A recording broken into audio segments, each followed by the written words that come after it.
Hey guys, welcome back to my channel. It's so good to have you back here. It's Sly, and if you're wondering why it's Sly, it's because my full name is Sylvester. And if you're wondering what Sly means, well, I guess we'll be wondering together because I honestly don't know what the meaning of Sly is. But anyways, today we'll be talking about the iPhone SE. And if you're watching this video, chances are you're staying safe from the coronavirus pandemic, and that is absolutely great.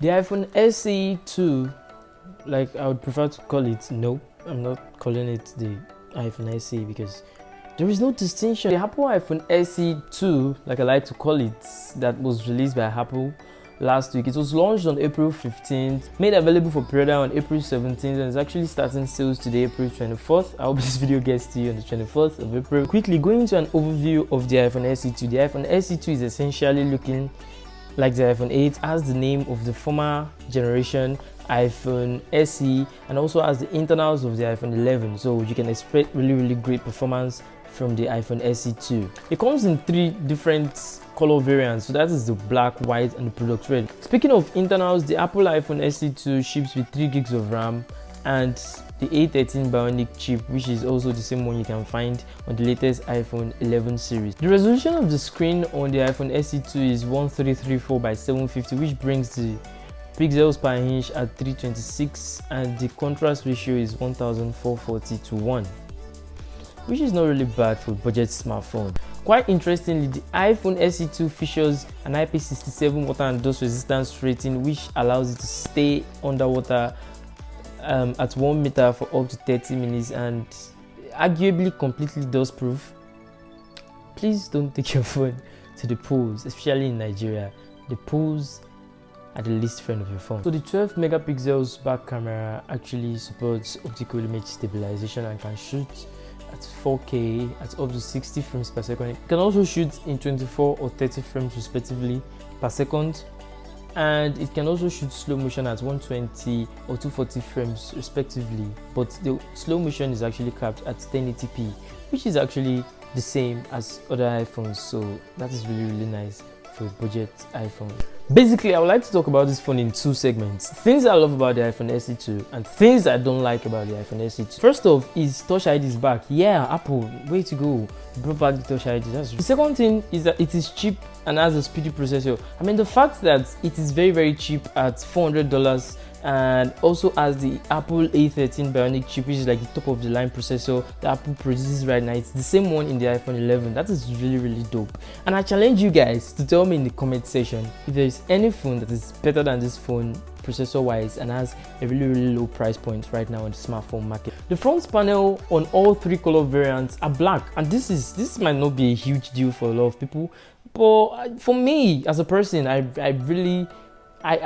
the iPhone 8, the gold version, last year, and it was a white front panel, and I was really hoping that Apple would make a black one, and they didn't. It was just the white boring front panel that was kind of cheeky. And now the front panel on this iPhone SE 2 is black, and regardless of the color option you're going with, either it's black or it's white or it's product red, you still get a black front panel, which is really cool. And pro tip, or just advice from me off the charts: if you want to get this phone, you probably want to get, if you like vibrant colors, then you probably want to get the product red, because of course red complements black very well. And apart from that, it also, when you get a product red iPhone SE 2, you're actually donating a little fund to coronavirus relief around the world, and that is really cool. So you're getting a phone you're getting at a really cheap price point, and you're still saving the world like Superman. Yay! It supports Wi-Fi 6, and Wi-Fi 6 allows for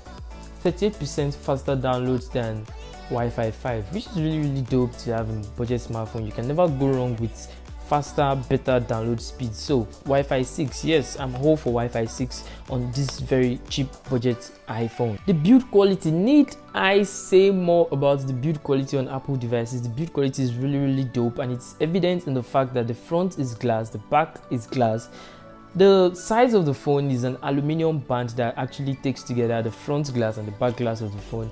Also, the color system, the process of actually adding color to these devices, the glasses on these devices, is actually a 7-layer process that makes the color richer in depth, and at the end of the day, just makes it look more aesthetic and just pleasing to the eye. So the build quality on this phone is top notch, like always with Apple. An important thing to also put in mind is the fact that there is going to be seamless and constant software updates for the next 3 to 4 years, which is really great. I mean, it is iPhone, and that is one of the main reasons why you want to consider buying this budget smartphone. Like, it is the processor, it is the latest processor from Apple, which is the Bionic 13 chip right now, which is the same as in the iPhone 11. So this is the implication of this, is that the iPhone SE2 will get as many software updates as the iPhone 11. So for the next 3 to 4 years, you're still constantly going to be getting software updates, and this is really important in phones, because it's the software updates that make your user experience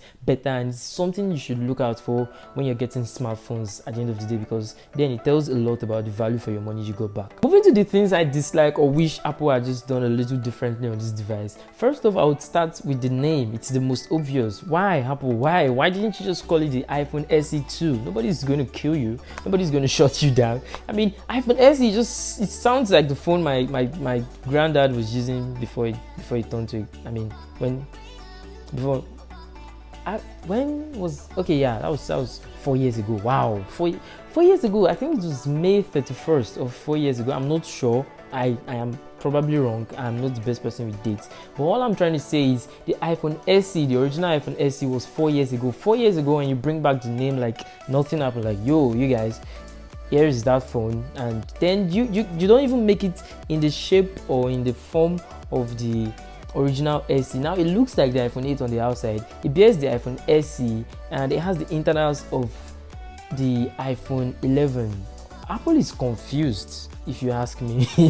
So I was really hoping that this phone would ship with a 3.5mm headphone jack, and unfortunately there is no 3.5mm headphone jack. You're still stuck with the lightning connector, which is used for charging and listening to music, or you just get AirPods. Of course, that is Apple's scheme of making you pay more. So at the end of the day, this phone will probably cost you 1,000. I'm just joking. Please, Apple, you still bring the same boring old design from years back. I mean, yes, it took us a long while, and I had to fast and pray personally with some of my other geeks that really love Apple in Nigeria for Apple to change their design from the one they spotted in their previous generation, from the 6 to like the 8 Plus, and then they switched to Hex, and it was great. Of course, oh, there was a notch, but it was better than bezels and all of that. And in 2020, it felt befitting, it felt futuristic. Apart from the bezels, apart from the notch on top. And now Apple just slaps it back in our face like,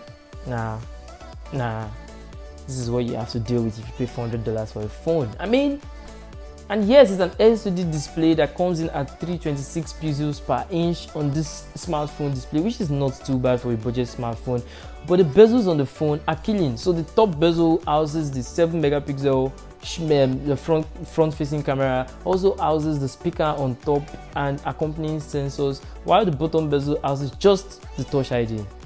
Of course, it has haptic touch under the hood, and on the bottom it has the speaker grill and nothing else apart from the lightning connector with no 3.5mm headphone jack. So due to the fact that the iPhone, instead of making good use of space on the front, has just large bezels and huge bezels, it actually has just a 4.7-inch touchscreen display. And in 2020, I can actually just think of really few things that would make you content with using a 4.7-inch display. So that is a no-no for me on the phone, but of course it is a budget smartphone. Lastly, iPhone SE2 does really great in bright light and natural light and sunlight, and just really great lighting conditions that you might not be able to differentiate a picture taken on the iPhone SE2 and the iPhone 11 Pro Max, due to the fact that the camera on the phone is great and does a lot of system processing under the hood.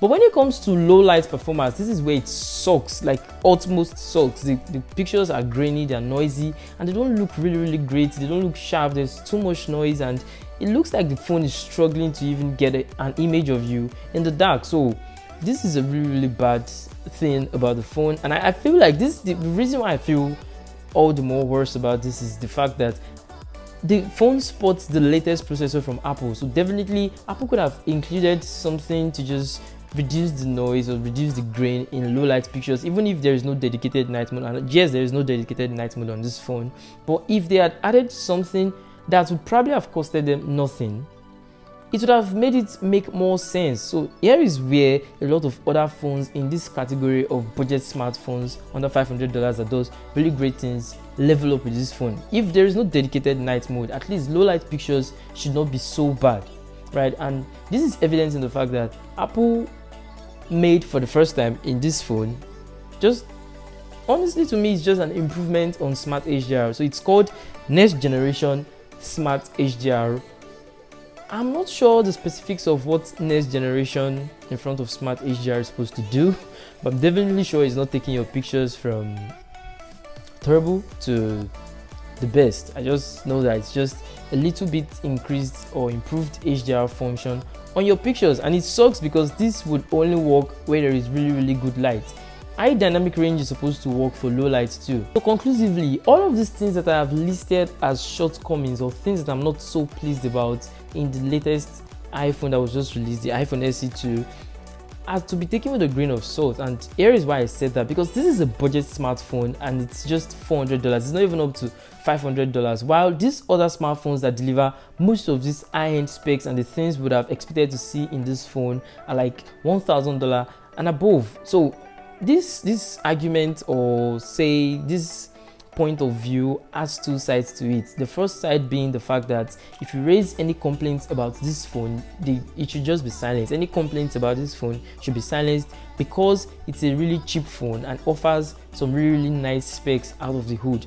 However, on the other hand, is the fact that Apple could have included really nice features and it would have probably costed them just a little bit more or nothing, like the name, for example, and just random things. If they had probably, instead of putting next generation Smart HDR, included something to help with low light photography or taking pictures in low light, it would be really nice. So these things are to be taken two ways. So it will eventually come down to your personal taste and preference as a person. Can you deal with these things that the phone lacks? Does the things that it actually come with make you really impressed? And are those the things that make a smartphone for you? Are those the things that are essential for you to see in a smartphone? So these are going to guide your buying decisions, and in the long run, I would say more often than not, a lot of people, if they think about this pretty well, then there is no rational reason to get the existing $1,000 iPhone over this iPhone.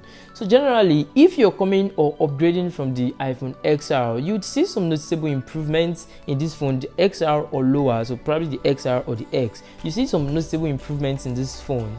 Not so great, but noticeable. But if you're coming from something like the original iPhone SE, the iPhone 6, or the iPhone 6s, you would be close to getting your mind blown away by the things that this phone offers out of the box. So the iPhone SE2 is a really great buy for anybody, but it depends on your personal preference. And generally, just if you're trying to save money, if you don't want to spend the most money and want to update your smartphone, either you're stuck on the iPhone 6 or you have the iPhone XR, as long as you probably don't have the iPhone 11, because it would be insane to leave the iPhone 11 and come get this phone. I don't know, if you're trying to save money, you could do that, but honestly, if you're coming from the iPhone XR or the iPhone 6 or SE or 5 or 6s, definitely check out this phone. It has the latest software upgrades, has the greatest, and just most of the specs are really great. And the camera, that is a huge flaw in the low light department, is just low light. So if you can deal with bright light and not taking pictures in low light, then this phone is a great buy for you.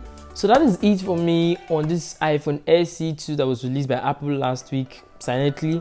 And if you enjoyed this video, please don't forget to drop a like down below. Also comment in the comment section if you're going to get this phone, or you definitely just get the premium end iPhones if you have not gotten any of the premium end iPhones already.